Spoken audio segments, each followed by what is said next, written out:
Word आया कहाँ से।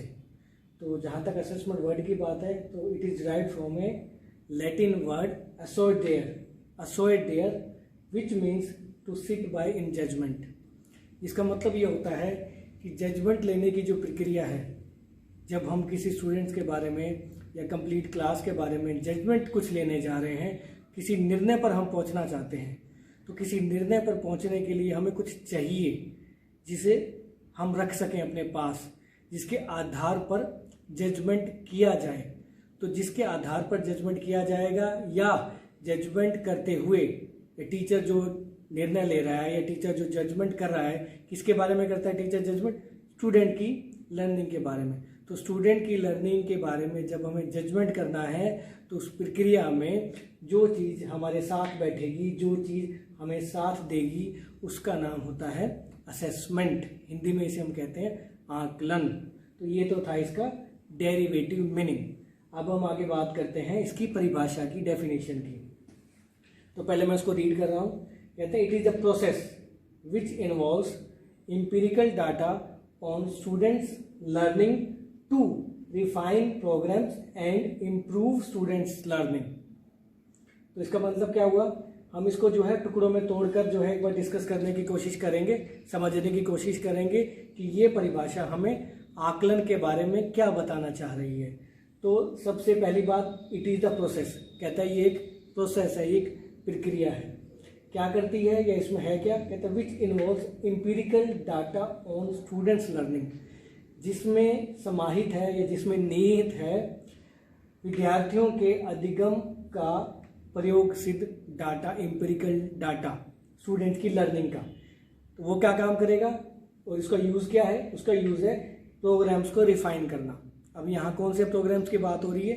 तो जाहिर सी बात है, हम टीचिंग लर्निंग प्रोसेस की बात कर रहे हैं, तो यहाँ बात हो रही है टीचिंग लर्निंग प्रोग्राम्स की। उनको रिफाइन किया जा सके, किस लिए रिफाइन करना है?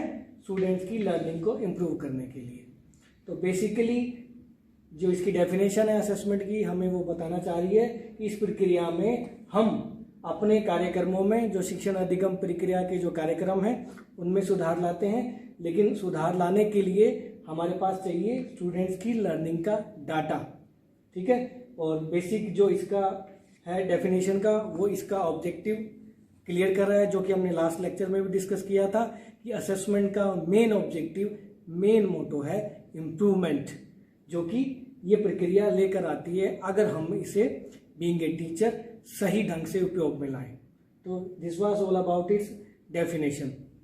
अब इसकी डेफिनेशन जिसको हमने टुकड़ों में बांटकर समझने की कोशिश की है, तो इससे अगर हम क्यास लगाएं, इन्फ्रेंस निकालें या कंक्लूड करने की कोशिश करें, तो ये जो डेफिनेशन है इसकी कुछ कैरेक्टरिस्टिक्स के बारे में हमें बता देती है। वो कैरेक्टरिस्टिक कौन सी हैं? वन बाय वन आइए डिस्कस करते हैं। तो पहले इसकी कैरेक्टरिस्टिक यहाँ से निकल कर आई, it is a human activity. ये एक ह्यूमन एक्टिविटी है। ह्यूमन एक्टिविटी मीन्स इसमें ह्यूमन बींग्स इन्वॉल्व होते हैं। कौन इन्वॉल्व होगा? टीचर और स्टूडेंट। दूसरा कहता है it involves interaction to understand students learning. अब कहता है इसमें होगा क्या? कहता है इसमें होगा इंटरेक्शन, इसमें होगी अंतःक्रिया। किसके बीच में? टीचर और स्टूडेंट के बीच में, जाहिर सी बात है। और वो इंटरेक्शन किस लिए की जाएगी? वो की जाएगी स्टूडेंट्स की लर्निंग को समझने के लिए। स्टूडेंट्स की लर्निंग समझ में आएगी तो ही हमें क्या मिलेगा? उसके रिलेटेड एम्पिरिकल डाटा हमें मिलेगा। और बिना किसी चीज़ को समझे हम उसका डाटा नहीं एक्सेप्ट कर सकते। तो हमें स्टूडेंट्स लर्निंग को समझना होगा और समझने के लिए हमें इंटरेक्शन करना होगा स्टूडेंट से।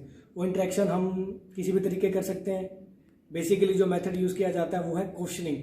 जब टीचर क्लास में पढ़ाता है, कोई कंसेप्ट वो क्लियर कर देता है, तो बच्चों से क्वेश्चन करता है कि क्या आपको समझ में आ गया? और समझ में आ गया तो आप इसका आंसर दीजिए, या डेफिनेशन बताइए, या मीनिंग बताइए, या उदाहरण बताइए। तो ये क्या चल पड़ा? एक इंटरेक्शन चल पड़ी। और इस इंटरेक्शन के जरिए क्या समझने की कोशिश की जा रही है? लर्निंग समझने की कोशिश की जा रही है कि स्टूडेंट्स की लर्निंग हुई है या नहीं हुई है तो किस स्तर की वो लर्निंग हुई है। तो ये इसकी दूसरी कैरेक्टरिस्टिक्स थी। तीसरी कैरेक्टरिस्टिक्स क्या कह रही है? कहती it is descriptive in nature. तो ये इसकी प्रकृति के बारे में बताती है, इसके नेचर के बारे में बताती है कि जो असेसमेंट है वो डिस्क्रिप्टिव होता है। डिस्क्रिप्टिव क्या होता है हिंदी में? व्याख्यात्मक, कि ये व्याख्या करके बताएगा हमें चीज़ों की, और कौन सी वो चीज़ें हैं? स्टूडेंट की लर्निंग है। तो यहाँ ये पॉइंट ये कहना चाहता है कि डिस्क्रिप्शन दे देगा कि स्टूडेंट्स की लर्निंग हुई है, नहीं हुई, कितनी हुई है, लेकिन ये जजमेंट नहीं देगा।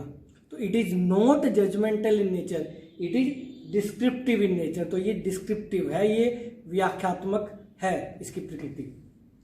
नेक्स्ट हम मूव करते हैं फोर्थ पॉइंट की तरफ। क्या कहता है ये? कहता है it is congruent with instructions, या मैं इसको यहाँ ये भी कह सकता हूँ इंस्ट्रक्शन को टीचिंग लर्निंग प्रोसेस। इंस्ट्रक्शन जो टीचर दे रहा है उसको हम टीचिंग लर्निंग प्रोसेस भी बोल सकते हैं।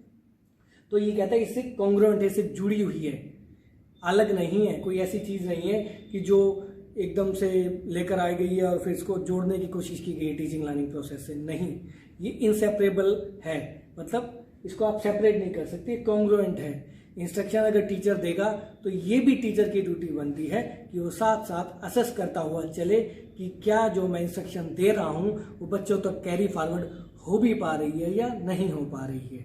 तो ये इंस्ट्रक्शन से या अनुदेशन से जुड़ी हुई प्रक्रिया है। तो ये था इसका फोर्थ पॉइंट।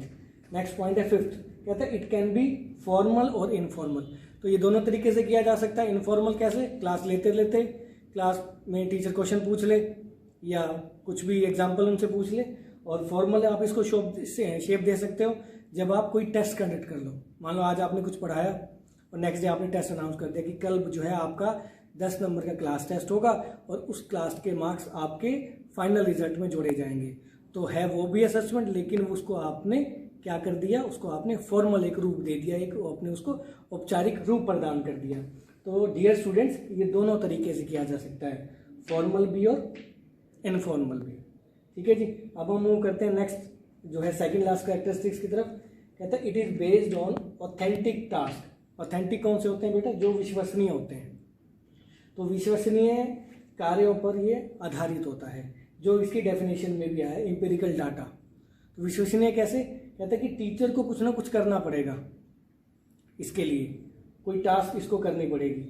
मतलब टीचर जो है खाली ये नहीं कह सकता कि मैं क्लास में गया था, मैंने देखा था कुछ बच्चे पढ़ रहे थे, कुछ बच्चे नहीं पढ़ रहे थे, कुछ बच्चे खाना खा रहे थे और कुछ अपने खेल में लगे हुए थे, तो मैंने बाहर से असेस कर लिया और मैं उसको ये मार्क्स देने जा रहा हूँ। नहीं, ऐसा नहीं।